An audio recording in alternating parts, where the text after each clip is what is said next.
Pacho RFI a été enlevé par des gens de Fally Ipupa. Enlevé et tabassé à mort. À Boukani Liboko, des mistakés salaté. Pacho n'a dit que soit il Boukani après 2 jours, soit bâché plat traité Liboko et au pola. Pacho a un problème na Fally Ipupa. Mon ton a zossiné bien à fond. Pacho c'est Fally Ipupa. Oh, le nabi que battre belle botal en gambolo ba longba na ko si on créer buzz. On a travaillé pour la DST. Fally Ipupa fundi Pacho. Si tu connais aux ala troublé, bah un problème. T'es à finir t'es et l'autre côté à fonder lié nanine. Moté na bala nyonso ya DDT News et quand tolobaka DDT News ezana pona ko informer bino ezana pona ko pesa bino ba nouvelle oyo ba actualité sur les cas partout dans le monde. Je pense qu'il y a bon moniti na ba réseaux sociaux Pacho RFI bakangiye yango lelo to na parquet ya Kalamu to la sabino comment est-ce que bakangi Pacho panda po nini asali nini et pourquoi na atini bakangaye yango to za awana leki na ye ya mwasi et puis na avocat na ye je pense que bako expliquer biso pourquoi bakangi Pacho RFI ni bakangi asali nini donc pourquoi bakangaye donc na pesi merci na maman de Chibambe pour la confiance au continuer pesa nga Alvin Eloso mon anchuka na bango merci aussi ingénieur Titi Kaldima ingénieur Glody Messa merci ainsi que mon oncle Jolie Gintala mon maman chérie Yvette Motenge na Liège ainsi que maman Jeto Yana Numuzinga na Liège Alpha ya japonais au Kito ba maman nga je pense que ingénieur Glody Messa je pense que na ko poussa na ana sur la déjà na maman nga quand tu les qui a Pacho RFI, na maître avocat, bah expliquer qu'est-ce qui s'est passé pour Bakanga Pacho RFI. Bonjour maman. Oui, bonjour Dekolanga Mobali et bonjour ma patronne Abinassi. Toi tu dis la caméra pour que bah va interviewer pour l'arrestation à grand frère. Merci maman, bah abonné à DDT News bah pour savoir bah qu'est-ce qui s'est passé vraiment, tu sais comment au niveau Bakanga Pacho RFI. Et là, au moins, c'est passé, Pacho a un problème na Fally Ipupa. Mon ton a zossiné bien à fond. Pacho c'est Fally Ipupa. Oh, le nabi que battre belle botal en gambolo ba longba na ko si on créer buzz. On a travaillé pour la DST. Fally Ipupa fundi Pacho. Si tu connais aux ala troublé, bah un problème. T'es à finir t'es et l'autre côté à fonder lié nanine. Nabi que dans ça l'émission après l'émission on va qu'il faut pas qu'on appelle les capables, il faut diminuer famille wana. Famille na biso ezali teke lokola elamba oke na on a tailleur pour na o diminuer ngo. Maman olobi Fally Ipupa mtakangi Pacho RFI akangi pamba karabe parce que je pense que pendant funa mutu fo effraction ezala effraction ni ba o bazo bimisa ke. Oyebi teke mikolo ba musicien ba funa mutata nini ezate effraction ezate alalika bo alambuki ke mutu x ayebisi à quel moment ke no fu. Je ne sais pas, donc bakangi Pacho RFI et logo asale logo té asale logo té sans mandat ko kangaye tozali ko harmoniser la parole. Pacho RFI a été enlevé par des gens de Fally Ipupa. Enlevé et tabassé à mort à Boukani Liboko des mistakés salaté. Pacho n'a dit que soit il Boukani après 2 jours soit bâché plat traité Liboko et au pola. C'est que y a un Liboko et pola à cause d'un individu Fally. Donc bah enlevé bah bétier bah sans mandat d'amener tout ça, c'est comme c'était comme ça. Enlevé Nanzela, sans mandat, c'est loco, Toki, qui est une destination inconnue. Après, il y a des gens qui sont en train de se faire des gens qui sont en train de se faire des gens qui sont en train de se faire des gens qui sont en train de se faire des gens qui des gardes corps na porte. Magistrat zate lo rezate, mais balali c'est na kati ya kasho. Pour na mtafundi Fally. Maman, autre chose Fally pour mtafundi, na autre chose ala na guitariste Fally Ipupa, dede na tuni pe problème au alobi, Fally Ipupa en Australie, Fally Ipupa en Kinte, Fally Ipupa ngo abimi na ndenge nini parce que Fally Pazate, je ne sais pas ndé na autre chose l'émission na parce que biso toza pona ko analyser. Tozana affaire na ba intellectuel, tu sais ça, tozana avocat Pacho, l'émission. Des grandes personnes comme nous, to côté les devant la caméra pour na ko citer les noms, il y a Muto Azate. C'est Fally pour pas mtafundi Pacho te pas. OK. Donc c'est Fally pour pas mtafundi Pacho panda pour toto ozanga guitariste nae. Pardon, Pacho RFI au limisanga pardon. Pacho panda c'est mon oncle na PC Mbo de Sikazali. Je ne sais pas vous apprécier parce que faut besoin aller se mettre à cause en lobani na baksa pour pas m'harmonier so.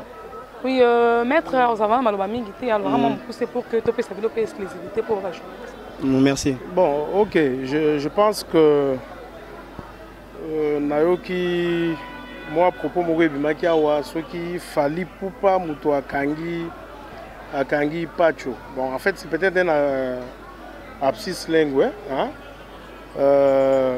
Moi, je suis l'avocat de Pacho. Pacho a été arrêté hier vers 21h. Entre 21h et 22h. Wow. À Bandal, il a été arrêté en présence de personnes qui nous ont confirmé qu'il a été arrêté à 22 h. Et on l'a amené au parquet de grande instance de Kalamou. C'est là où il a été mis au cachot vers 22 h. La question est celle de savoir, est-ce qu'on peut arrêter quelqu'un à 22 h? Je ne pense pas. Est-ce qu'à 22 h, au parquet de Kalamou, l'administration fonctionne? Bon, qui l'a reçu au parquet de Kalamou, mais quand même le matin, nous l'avons trouvé au parquet de Kalamou. Nous l'avons assisté, on lui a posé des questions concernant M. Fally Poupa, hein, et une dame avec laquelle Pacho aurait animé une émission. La dame, son nom m'échappe un peu là. Bon, nous pouvons dire, ce que moi je peux dire en tant qu'avocat, c'est que le fait pour lequel Pacho RFI est aux arrêts, les personnes qui seraient victimes de ces faits-là seraient Fally Poupa. Il y a 3 noms qu'on cite, entre autres, il y a aussi le nom de Fally Poupa. Et c'est une histoire qui s'est passée au cours d'une émission.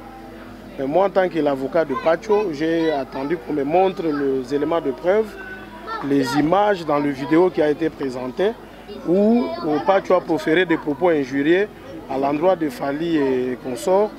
Nous n'avons pas suivi ça, hein, mais nous nous apprêtons de demain matin de pouvoir déposer une demande de relaxation ou à défaut une demande de mise en liberté provisoire dans laquelle nous allons fustiger, stigmatiser tout ce qu'il y a eu, en fait, le contour de l'arrestation de Pacho. Nous pensons qu'il s'agit d'une arrestation arbitraire, mais de nos jours, on sait que même si on a arrêté arbitrairement, lorsque la personne arrive au parquet, les magistrats instructeurs tentent de découvrir le vice. Mais les personnes qui ont arrêté Pacho, ce sont des personnes qu'on a identifiées.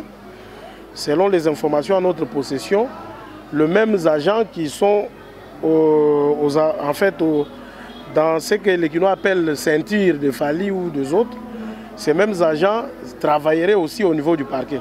Oh, c'est comme ça que on a pu, il y a des noms, parce qu'il y a une plainte qui est en voie, où 2 personnes seront citées.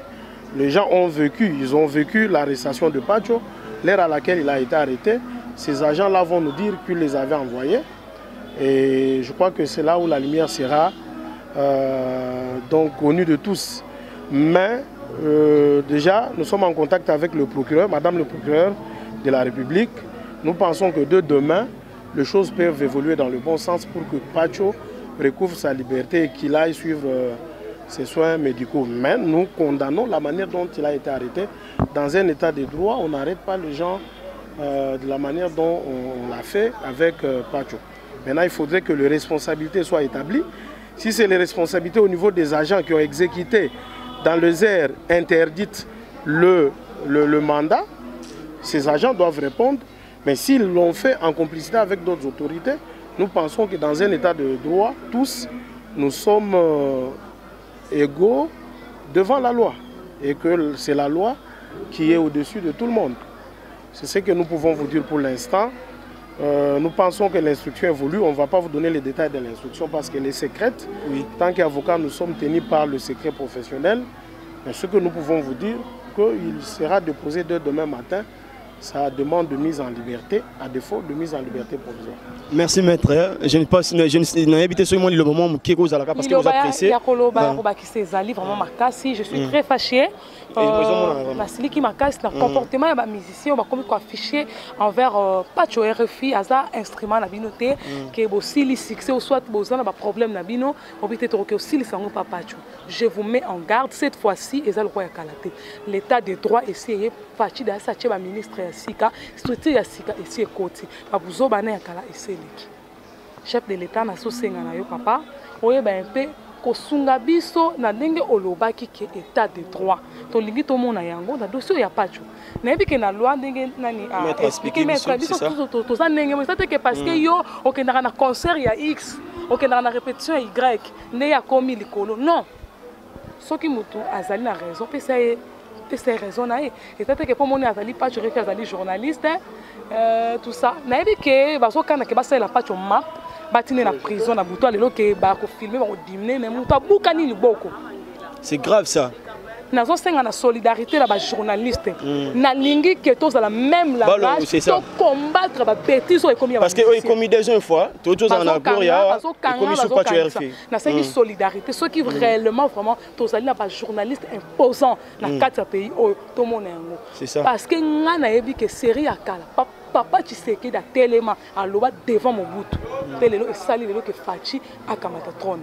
Et on a cinq journalistes tous à l'oba manquant to combattre la bêtise to que combattre ba anti-valeur pour que tout ça la métier na biso comme valoriser. Ozo kangisa mutu sans convocation, sans mandat après lobby que et puis bah bende ba beta qui c'est très grave ça. Ba beti mutu et za la wat. En 22h aussi. La justice, c'est ça les mains. On a vu que mission tout ça est quota. C'est ça. On a vu que les journalistes ont un système à tricage que. Même pas. Ils ont manipulé. Non, même pas. Même pas. Biso tout ça pour analyser. Non, non, mamie. Nous allons assurer émission c'est ça pour analyser parce que nous devons mettre boisson de loi, soit permettre de retirer caméra boisa et le moins bien. Donc tu as dit pour analyser c'est ça. La dossier Pacho, na c'est solidarité na presse, tout ça là l'engagement. Muta fundi Pacho RFI, bon on a doute que Pacho RFI azalona parquet c'est Fally Ipupa. Au moment où que Pacho bazana y problème mon côté, moi que niveau buzoba ba misenenge komi, bozana mutu likambute papa. On fandi na on va dire que kimi, on lobi que ça yote. Tout ça justice à mokile ça, justice à esprit, na justice à zan et katelka. Merci maman, non merci na mettre les beaux possibilités c'est ça. Fille parce que les pas tu vas tiqueter na maman oh maman chez dans tambo pape te mu kendi la patoche mboyi kabwase ya batnyo so bolingaka pas tu vraiment boza la sima pas tu refi et ça la vraiment bien pe bana pas tu refi boza toujours makasi joli atala bosunga pacho ba bega ndongo le meilleur de tous les temps ba songongo ba Yves Massani mais ça bien merci à trop na propriétaire na bino site madame Dédé Chibambe maman Dédé Chibambe moi ce qui toko moi ça taille vraiment la patronne merci vraiment et bon merci vraiment merci na bandeko nos ba tshikola biso quand to lobaka DDT news eza wana pona ko pesa ba information eza pona ko informer bato biso to sala ka analyse biso to za te pona ko sala pour contre biso to pesa ka makam onezo ezo tambola donc bo tshikola leki ya pas RFI na maître avocat je pense que ba expliquer biso nyonso et puis to ko ya les sous pona la dossier ngoti na suka je profite de l'occasion ya ko pesa merci na Claudie Messa cameraman ya mona mukena maele na ye ainsi que ingénieur Titi Kadima, le seul ingénieur ingénieur Titi Kadima. Merci pour la simplicité. Ainsi que ma maman chérie, que je l'aime tant. Maman chérie, la patronne, moi ça taille, moi ça m'bige, moi ça zangali soumou. Maman Dédé Chibambe, merci pour la confiance au Pessingal Viloussou, les cadets de la presse. Je salue aussi ma maman Djeto. Il y a nous mouzinga na Liège, maman Djeto, il y a nous mouzinga na Liège, n'a pas maman nanga fait motenge na Liège, ainsi que Alpha ya japonais au Quito, Alpha ya japonais au Quito, bah maman nanga je pense que non c'est pour la semaine oh pour dans un téléphone, dans un téléphone est bien. Merci, merci aussi à maman il fait motenge na Liège ainsi que Jolie League Inter des États-Unis, maman il fait motenge na Liège. Merci vous abonner massivement à la chaîne Nabiso DDT News, vous allez tellement de cités, vous abonner massivement de botalara yanga maman na binga moi ça zanga les sous Dédé Chibambe bolanda ngape na Alvin Elusu mon antuka na bino bokozala tellement de cités. Merci, on se retrouve prochainement.